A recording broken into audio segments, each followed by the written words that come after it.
And who is that? Terence Crawford. That's it. You know, I'm 41-0 for a reason. You gotta have 4 arms. I know.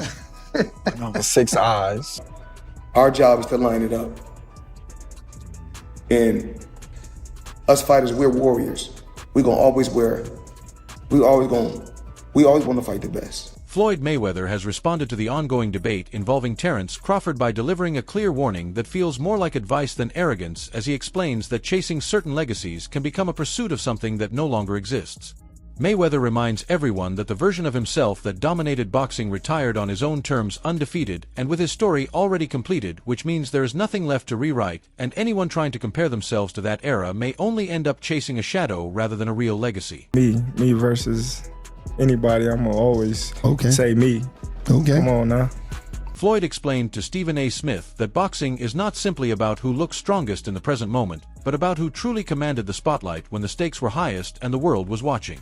From Mayweather's perspective, the timing matters just as much as talent, and he believes that with Terence Crawford now entering his mid-30s, the window for a fight that could have defined an era has already closed, because it should have happened earlier when the matchup would have generated its biggest impact and record-breaking attention. Who do you think wins in a fight, you or Prime Floyd? Me. No questions? Why would you think that I would say Floyd? You know, that's one of my favorite fighters. But yeah, nah. That message landed right in the middle of an intense discussion on Stephen A. Smith platform, where Floyd Mayweather and Terence Crawford found themselves in a rare face-to-face exchange that instantly grabbed the attention of the boxing world. Floyd remained calm throughout the moment, but every word carried weight as he made it clear that winning fights alone does not give anyone the power to change history. He made the point that even if Crawford defeats opponents Floyd never faced, it still does not alter what Mayweather already accomplished during his era. By framing it that way, Floyd shifted the focus back to his own time at the top, while subtly reminding Crawford that the chance to truly meet him in the ring passed long ago, and that arriving late means watching that chapter from the outside rather than being part of it. I don't want to lose. I don't want to lose because now society has shaped things to where if a fighter loses, they talk so bad about, oh, he's a bum. I knew he was overrated. Oh, y'all hyped him up, and now they gotta hear it. But back in the day, they didn't have social media. You know what I mean? So all that wasn't in there. This situation has grown far beyond two fighters talking past each other and has turned into a full-scale divide across boxing, where fans, fighters, and analysts are now choosing sides in the debate. Even active names like Ryan Garcia have stepped into the spotlight and added fuel to the discussion, as Garcia once again showed he has no problem speaking his mind during a recent appearance on Ring Magazine Inside the Ring. When former NFL star LaShawn McCoy claimed that no one changed boxing the way Floyd Mayweather did, Garcia quickly pushed back and said it was in a bad way, making it clear he believes Floyd's influence hurt the sport more than it helped.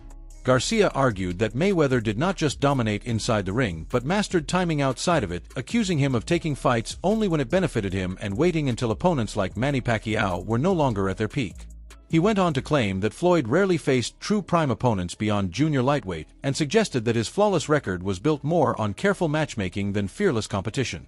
For Garcia, this is where boxing lost its edge, because after Mayweather, the focus shifted toward protecting the undefeated record instead of chasing the hardest fights that truly define greatness. He acting like Bud is the second coming of Mayweather. Y'all got the game fucked up. Mayweather actually didn't get hit. Bud gets hit by dudes that, like, who on Bud's resume is an equivalent of someone on Floyd's resume? So that's it right there. You know what I'm saying? Like, Floyd not getting hit by elites, Bud getting hit by non-elites, and somehow y'all think Canelo not about to. This is where Max Kellerman stepped in with his own take as one of the sharpest voices in boxing media, and he explained why Terence Crawford could have a stronger legacy argument than Floyd Mayweather depending on perspective. Kellerman said Floyd carefully chose his moments, especially after lightweight, which left fans feeling certain fights did not happen at the right time. While Mayweather's resume is full of big names, he noted that people still remember moments of hesitation.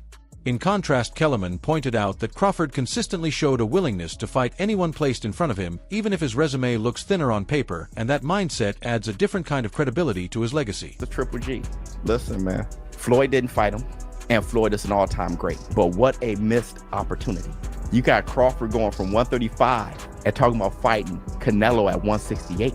It's kind of the same. This is where the real divide sits: resume versus intent, and Floyd Mayweather's resume is packed with legendary names like Oscar de la Hoya, Manny Pacquiao, Miguel Cotto, Ricky Hatton, Juan Manuel Marquez, Shane Mosley, Arturo Gatti, Diego Corrales, and others, which on paper looks almost untouchable. However, critics like Ryan Garcia and Max Kellerman argue that timing softens the impact of those wins because context matters just as much as results. They point out that Pacquiao was older and clearly slower by the time they fought in 2015, while Mosley was 38 years old and coming off a long layoff.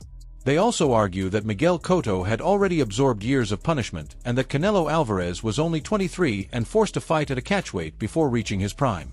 Floyd still won every one of those fights, and no one can take that away from him, but for his critics that question mark never fully fades because they believe greatness is not only about winning but also about when and how those wins are achieved. Looking back at like Floyd's career, like him coming up in the era that he came up in, he had all them champions that he was able to fight.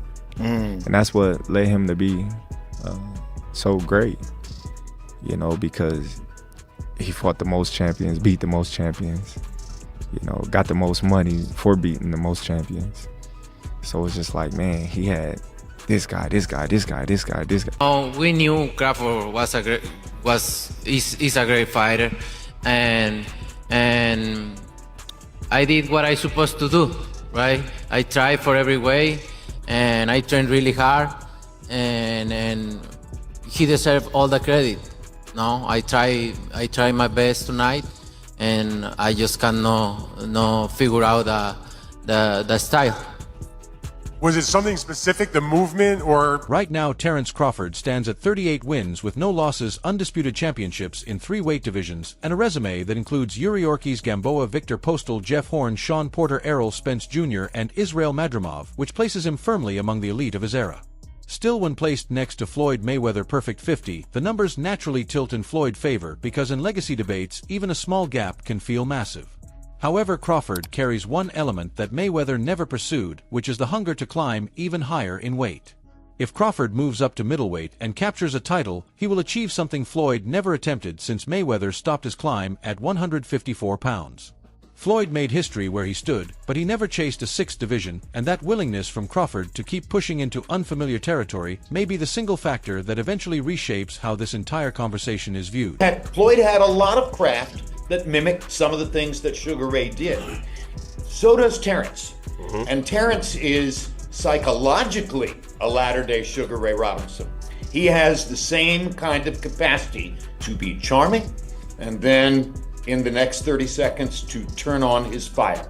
And that, I think, is part of what he's going to take into the ring against Canelo. The timing of their careers adds an interesting layer to the debate because Terence Crawford captured his first world title in 2014, just a year before Floyd Mayweather wrapped up his career with wins over Manny Pacquiao and Andre Berto. The window for a showdown was slim, but it technically existed, and had Floyd chosen to stay active, that fight might have been possible. By that point, however, Mayweather was focused on protecting his legacy rather than chasing new challenges, and that was exactly the point he made on Stephen A. Smith's show, emphasizing that the right moment mattered more than anything else. The peak interest, the biggest purses, the perfect timing all belong to the past, and those opportunities have vanished, so no matter how impressive Crawford victories are today, they cannot retroactively drag Floyd back into the ring or change the story that has already been written. The thing about it is Terence has been the only other guy that people can say he always figures it out. Yeah, you know? Yeah, that's true. But you gotta have an OG somewhere. Anybody else? Yeah. There's an OG Somebody somewhere. got a pioneer, right? Yeah, you gotta. There's an OG you can't out-figure out somewhere, and I just believe Floyd is that OG you can't out-figure out. That hasn't stopped fans from picturing a dream matchup between the two because the contrast in styles makes it fascinating to imagine. Floyd Mayweather at 147 was a defensive genius nearly impossible to hit cleanly, with the patience and skill to break opponents down round by round, dominating the welterweight division for a full decade with an unblemished 12-0 record from age 28 to 38. Terence Crawford at the same weight was a completely different challenge, bringing explosive power, the ability to switch stances seamlessly, and a natural killer instinct that allowed him to finish most of his 8 opponents over 5 years decisively. He's taller, possesses longer reach, and has a versatility in style that could create dynamic angles in the ring, making the hypothetical clash a matchup of pure strategy, power, and adaptability that fans can't stop debating. Surprised that, Crawford wasn't running from him. He was very confident that he could stand there and trade, a lot of times with Canelo. Crawford fought a brilliant fight. He fought a brilliant fight. He stayed at the right range. He didn't engage with Canelo when Canelo was trying to get him to engage with him. And he took control of the fight. He did what he wanted when he wanted. In a hypothetical matchup, Crawford's size, reach, and relentless aggression would have challenged Mayweather's legendary defense in ways very few fighters ever managed, making it one of the most intriguing what-ifs in boxing history. Fans often compare it to the threat Paul Williams posed, another tall, high-volume welterweight who was considered a nightmare matchup for Floyd and whose fight never came to fruition. Now add Crawford's ability to switch stances seamlessly and his southpaw power, and it becomes easy to understand why many believe even Floyd would have had to work harder than ever to preserve his perfect record, turning a theoretical battle into a true clash of strategy, skill, and sheer willpower. Bud's so strong. That's what I said. Why are you talking about 54? None of them dudes gonna get you up. If you truly beat Canelo, why not be the greatest fighter in the existence of boxing? Like, Bivol was the only dude to beat 2 undisputed active champions. Like, he beat Canelo as an undisputed champion, and he beat Better Beef as an undisputed champion. Bivol, historically, might go down as one of the greatest to ever do it. If you beat Bivol and you beat Canelo, I mean, Crawford might have surpassed TBE. Mayweather supporters argue that his style was built to neutralize even the most aggressive opponents because he wasn't just fast and skilled, he was precise and efficient, focusing on landing the right shots while making his opponents miss over half of theirs. He didn't need to overwhelm with volume, he needed to pick his moments perfectly. And against a fighter like Crawford who can switch momentum on a dime, Floyd might have found ways to frustrate him just as he did with Canelo Alvarez in 2013 or shut down Ricky Hatton's relentless pressure in 2007. Beyond the skills, there's the question of stage control because Floyd wasn't just a fighter, he was the pay-per-view king capable of commanding attention and freezing entire weekends with his bouts, something Crawford, despite victories over names like Errol Spence and Canelo, never fully achieved.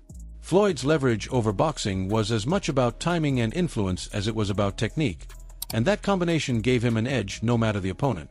But in a real fight, the debate remains wide open, so who would actually come out on top, Floyd or Crawford? That's the question fans everywhere are still trying to answer.